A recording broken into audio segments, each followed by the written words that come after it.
आज हम कक्षा 11 के नागरिक शास्त्र विषय के प्रथम खंड से चैप्टर 2 भारतीय संविधान में अधिकार के बारे में जानने की कोशिश करेंगे। तो आइए हम लोग जानने का प्रयास करते हैं कि भारतीय संविधान में मौलिक अधिकार का क्या आशय होता है। तो जैसा कि नाम से स्पष्ट है, मौलिक अधिकार असल में अत्यंत महत्वपूर्ण है और इसलिए उन्हें संविधान में सूचीबद्ध किया गया है और उनकी सुरक्षा के लिए विशेष प्रावधान बनाए गए हैं। वे इतने महत्वपूर्ण हैं कि संविधान स्वयं यह सुनिश्चित करता है कि संविधान भी उनका उल्लंघन न कर सके। मौलिक अधिकार हमारे अन्य अधिकारों से भिन्न है। जहां साधारण कानूनी अधिकारों को सुरक्षा देने और लागू करने के लिए साधारण कानूनों का सहारा लिया जाता है, वहीं मौलिक अधिकारों की गारंटी और उनकी सुरक्षा स्वयं संविधान करता है। सामान्य अधिकारों को संसद कानून बनाकर परिवर्तित कर सकती है, लेकिन मौलिक अधिकारों में परिवर्तन के लिए संविधान में संशोधन करना पड़ता है। इसके अलावा सरकार का कोई भी अंग मौलिक अधिकारों के विरुद्ध कोई कार्य नहीं कर सकता। सरकार के कार्यों से मौलिक अधिकारों के हनन को रोकने की शक्ति और उसका उत्तरदायित्व न्यायपालिका के पास है। विधायिका या कार्यपालिका के किसी कार्य या निर्णय से यदि मौलिक अधिकारों का हनन होता है या उन पर अनुचित प्रतिबंध लगाया जाता है, तो न्यायपालिका उसे अवैध कर सकती है। लेकिन मौलिक अधिकार निरंकुश या असीमित अधिकार नहीं है। सरकार मौलिक अधिकारों के प्रयोग पर औचित्यपूर्ण प्रतिबंध लगा सकती है। भारतीय संविधान द्वारा नागरिकों को 6 प्रकार के मौलिक अधिकार प्रदान किए गए हैं। नंबर 1 है समता का अधिकार, नंबर 2 है स्वतंत्रता का अधिकार, नंबर 3 शोषण के विरुद्ध अधिकार, नंबर 4 धार्मिक स्वतंत्रता का अधिकार, नंबर 5 सांस्कृतिक और शैक्षिक अधिकार और नंबर 6 है संवैधानिक उपचारों का अधिकार। आइए अब बारी बारी से हम लोग इनके बारे में थोड़ा विस्तार से जान लेते हैं। अब पहले मौलिक अधिकार समता का अधिकार या समानता के अधिकार की अगर हम बात करें, तो यह विभिन्न प्रकार के भेदभावों को समाप्त करने का प्रयास करता है। यह सार्वजनिक स्थलों जैसे दुकान, होटल, मनोरंजन स्थल, कुआं, स्नान घाट और पूजा स्थलों में समानता के आधार पर प्रवेश देता है। केवल धर्म, मूल वंश, जाति, लिंग, जन्म स्थान या इनमें से किसी के आधार पर प्रवेश में कोई भेदभाव नहीं हो सकता। यह उपर्युक्त आधारों पर लोक सेवाओं में भी कोई भेदभाव वर्जित करता है। यह अधिकार बहुत महत्वपूर्ण है क्योंकि पहले हमारे समाज में समानता के आधार पर प्रवेश नहीं दिया जाता था। छुआछूत की प्रथा असमानता का सबसे भद्दा रूप है। समता के अधिकार के द्वारा इसे समाप्त कर दिया गया। इसी अधिकार के अंतर्गत यह भी व्यवस्था की गई कि केवल उन लोगों को छोड़कर जिन्होंने सेना या शिक्षा के क्षेत्र में गौरवपूर्ण उपलब्धि प्राप्त की है, राज्य किसी भी व्यक्ति को कोई उपाधि प्रदान नहीं करेगा। इस प्रकार समता का अधिकार भारत को एक सच्चे लोकतंत्र के रूप में स्थापित करने का प्रयास करता है, जिसमें सभी नागरिकों को समान प्रतिष्ठा व गरिमा प्राप्त हो सके। अब जैसा कि हम लोग जानते हैं कि संविधान की प्रस्तावना में समानता के बारे में 2 बातों का उल्लेख है, प्रतिष्ठा की समानता और अवसर की समानता। अवसर की समानता का अर्थ है कि समाज के सभी वर्गों को समान अवसर मिले। संविधान स्पष्ट करता है कि सरकार बच्चों, महिलाओं तथा सामाजिक और शैक्षणिक रूप से पिछड़े वर्गों की बेहतरी के लिए विशेष योजनाएं व निर्णय लागू कर सकती है। अक्सर नौकरियों और स्कूलों में प्रवेश के लिए आरक्षण के बारे में हम लोग सुनते हैं। कभी कभी लोगों को आश्चर्य भी होता है कि समानता के सिद्धांत का पालन करने के बावजूद यहां आरक्षण क्यों है। तो वास्तव में संविधान का अनुच्छेद 16(4) साफ साफ कहता है कि आरक्षण जैसी नीति को समानता के अधिकार के उल्लंघन के रूप में नहीं देखा जा सकता। यदि आप संविधान की भावना देखें तो आप पाएंगे कि अवसर की समानता के अधिकार को पूरा करने के लिए यह जरूरी है। अब दूसरे मौलिक अधिकार स्वतंत्रता के अधिकार की अगर बात की जाए तो किसी भी लोकतंत्र में समता और स्वतंत्रता सबसे महत्वपूर्ण अधिकार हैं। इनमें से एक के बिना दूसरे की कल्पना नहीं की जा सकती। स्वतंत्रता का अर्थ है चिंतन, अभिव्यक्ति और कार्य करने की स्वतंत्रता। लेकिन स्वतंत्रता का यह अर्थ नहीं है कि हम जैसा चाहें वैसा करने लगें। यदि ऐसा करने की इजाजत दे दी जाए तो बहुत सारे लोग अपनी स्वतंत्रता का आनंद उठाने से वंचित हो जाएंगे।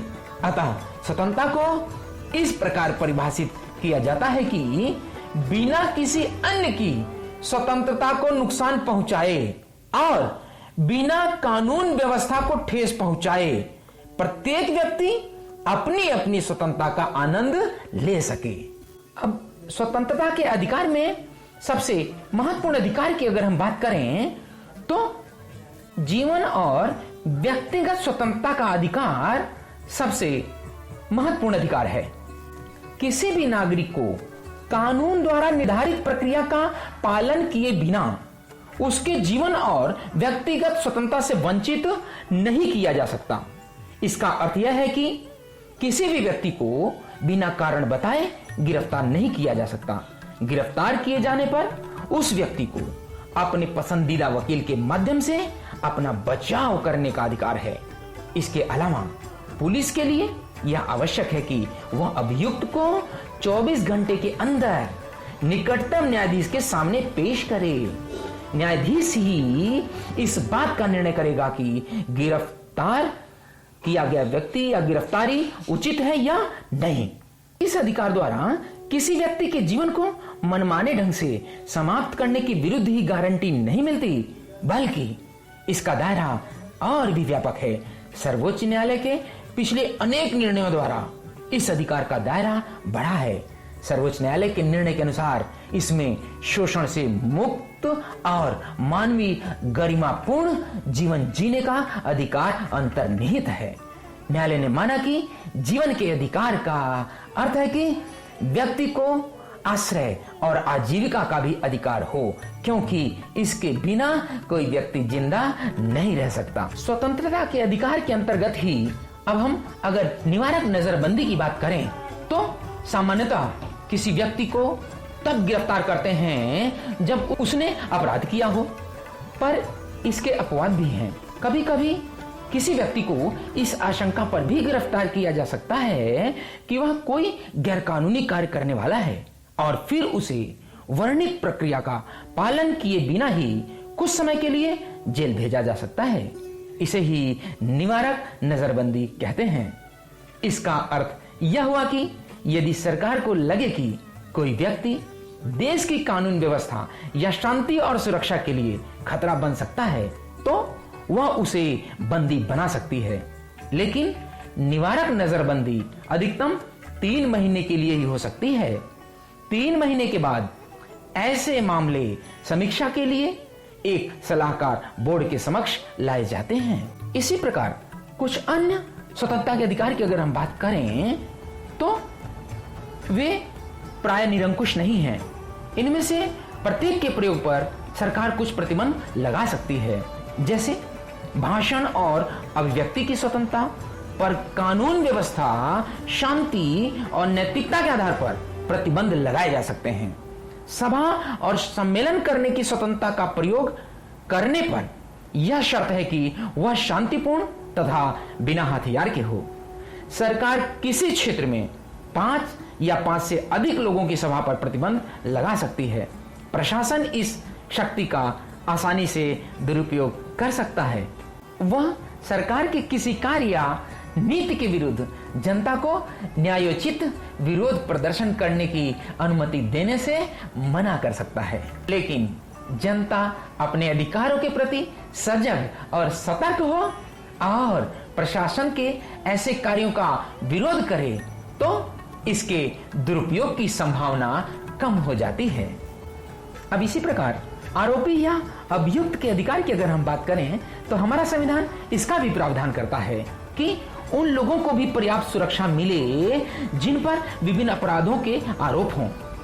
हम प्राय ऐसा विश्वास कर लेते हैं कि जिन पर भी किसी अपराध का आरोप लगता है वह दोषी हैं, लेकिन जब तक न्यायालय किसी व्यक्ति को किसी अपराध का दोषी नहीं ठहराता तब तक उसे दोषी नहीं माना जा सकता। यह भी जरूरी है कि किसी अपराध के आरोपी को स्वयं को बचाने का समुचित अवसर मिलना चाहिए। न्यायालय में निष्पक्ष मुकदमे के लिए संविधान 3 अधिकारों की व्यवस्था करता है। नंबर 1, किसी भी व्यक्ति को एक ही अपराध के लिए एक बार से ज्यादा सजा नहीं मिलेगी। नंबर 2, कोई भी कानून किसी भी कार्य को पिछली तारीख से अपराध घोषित नहीं कर सकेगा। और नंबर 3, किसी भी व्यक्ति को स्वयं अपने विरुद्ध साक्ष्य देने के लिए नहीं कहा जा सकेगा। अब आइए तीसरे मौलिक अधिकार शोषण के विरुद्ध अधिकार को हम लोग जान लेते हैं। तो दरअसल अपने देश में करोड़ों लोग गरीब, दलित, शोषित और वंचित हैं या लोगों के द्वारा उनका शोषण हो सकता है। ऐसे शोषण को हम अपने देश में बेगार या बंधुआ मजदूरी के रूप में जानते हैं। इसी प्रकार के एक शोषण में लोगों को दास के रूप में खरीदा और बेचा जाता था। इन दोनों प्रकार के शोषणों पर संविधान प्रतिबंध लगाता है। पुराने समय में जमींदारों, सूदखोरों और अन्य धनी लोग बंधुआ मजदूरी करवाते थे। देश में अभी भी खासतौर से भट्टे के काम में बंधुआ मजदूरी करवाई जाती है। अब इसे अपराध घोषित कर दिया गया है और वह कानून द्वारा दंडनीय है। संविधान के अनुसार 14 वर्ष से कम आयु के बच्चों को किसी कारखाने, खदान या अन्य किसी खतरनाक काम में नियोजित नहीं किया जाएगा। इस प्रकार बाल श्रम को अवैध बनाकर, शिक्षा को बच्चों का मौलिक अधिकार बनाकर शोषण के विरुद्ध संवैधानिक अधिकार को और अर्थपूर्ण बनाया गया है। अब चौथे मौलिक अधिकार धार्मिक स्वतंत्रता के अधिकार की अगर हम बात करें तो अपने संविधान के अनुसार प्रत्येक व्यक्ति को अपनी पसंद के धर्म का पालन करने का अधिकार है। इस स्वतंत्रता को लोकतंत्र का प्रतीक माना जाता है। भारत में प्रत्येक व्यक्ति को अपना धर्म चुनने और उसका पालन करने का अधिकार है। कोई व्यक्ति किसी भी धर्म को चुन सकता है या यह निर्णय भी ले सकता है कि वह किसी भी धर्म का पालन नहीं करेगा। धार्मिक स्वतंत्रता का यह भी अर्थ है कि सभी व्यक्तियों को अपने धर्म को अबाध रूप से मानने, उसके अनुसार आचरण करने और प्रचार करने का समान हक होगा। लेकिन धार्मिक स्वतंत्रता पर कुछ प्रतिबंध भी हैं। लोक व्यवस्था, नैतिकता और स्वास्थ्य के आधार पर सरकार धार्मिक स्वतंत्रता पर प्रतिबंध लगा सकती है। धार्मिक स्वतंत्रता का अधिकार असीमित नहीं है। कुछ सामाजिक बुराइयों को दूर करने के लिए सरकार धार्मिक मामलों में हस्तक्षेप कर सकती है। उदाहरण के तौर पर सरकार ने सती प्रथा, एक से अधिक विवाह और मानव बलि जैसी कुप्रथाओं पर प्रतिबंध के लिए अनेक कदम उठाए हैं। ऐसे प्रतिबंधों को धार्मिक स्वतंत्रता के अधिकार में हस्तक्षेप नहीं माना जा सकता। भारत का कोई राजकीय धर्म नहीं है। सरकार किसी विशेष धर्म का पक्ष नहीं लेगी। राज्य द्वारा संचालित शैक्षिक संस्थाओं में न तो किसी धर्म का प्रचार किया जाएगा और न ही कोई धार्मिक शिक्षा दी जाएगी और न ही उसमें प्रवेश के लिए किसी धर्म को वरीयता दी जाएगी। इन प्रावधानों से धर्मनिरपेक्षता को जीवन और बल मिलता है। अब हम पांचवें मौलिक अधिकार सांस्कृतिक और शैक्षिक अधिकार की अगर बात करें तो जैसा कि हम जानते हैं कि भारतीय समाज विविधतापूर्ण है। इस विविधता भरे समाज में कुछ समुदाय छोटे और कुछ बड़े हैं। हमारा संविधान मानता है कि विविधता हमारे समाज की मजबूती है। अतः अल्पसंख्यकों का अपनी संस्कृति को बनाए रखने का अधिकार भी एक मौलिक अधिकार है। किसी समुदाय को केवल धर्म के आधार पर नहीं बल्कि भाषा और संस्कृति के आधार पर भी अल्पसंख्यक माना जाता है। अल्पसंख्यक वह समूह है जिनकी अपनी एक भाषा या धर्म होता है और देश के किसी एक भाग में या पूरे देश में संख्या के आधार पर वे किसी अन्य समूह से छोटा है। ऐसे अल्पसंख्यक समूहों को अपनी भाषा, लिपि और संस्कृति को सुरक्षित रखने और उसे विकसित करने का अधिकार है। भाषाई या धार्मिक अल्पसंख्यक अपने शिक्षण संस्थान खोल सकते हैं। ऐसा करके वे अपनी संस्कृति को सुरक्षित और विकसित कर सकते हैं।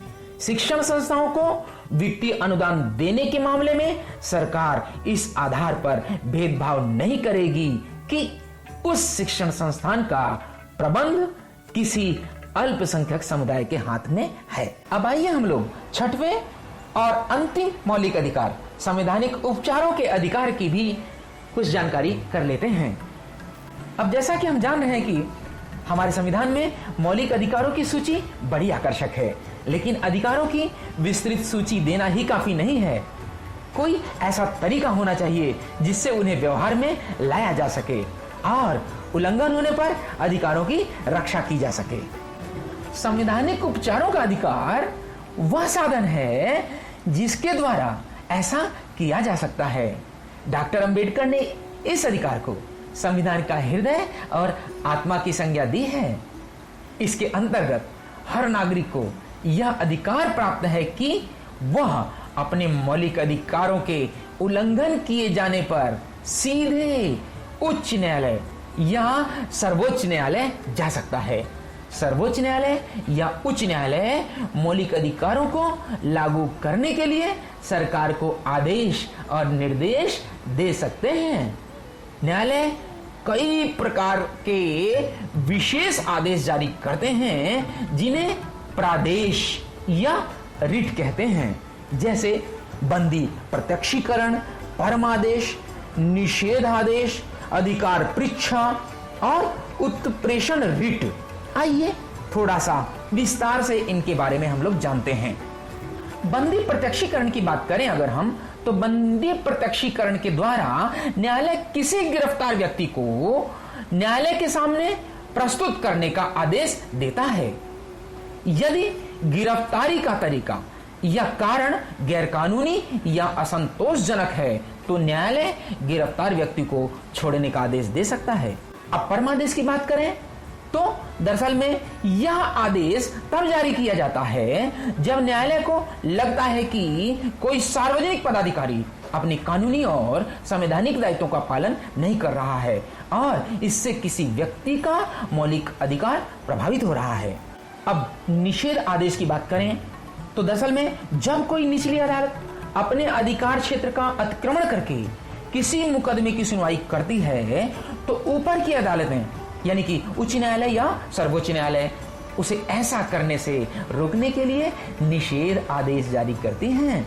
अधिकार परीक्षा की अगर हम बात करें तो जब न्यायालय को लगता है कि कोई व्यक्ति ऐसे पद पर नियुक्त हो गया है जिस पर उसका कोई कानूनी हक नहीं है, तब न्यायालय अधिकार परीक्षा आदेश के द्वारा उसे उस पद पर कार्य करने से रोक देता है। उत्प्रेषण रिट की अगर हम बात करें तो जब कोई निचली अदालत या सरकारी अधिकारी बिना अधिकार के कोई कार्य करता है तो न्यायालय उसके समक्ष विचाराधीन मामले को उससे लेकर उत्प्रेषण द्वारा उसे ऊपर की अदालत या अधिकारी को हस्तांतरित कर देता है। तो इस प्रकार से आज हम लोगों ने संविधान के मौलिक अधिकार के बारे में जाना। मैं उम्मीद करता हूं कि आप सब लोगों को यह अच्छे से समझ में आ गया होगा। धन्यवाद।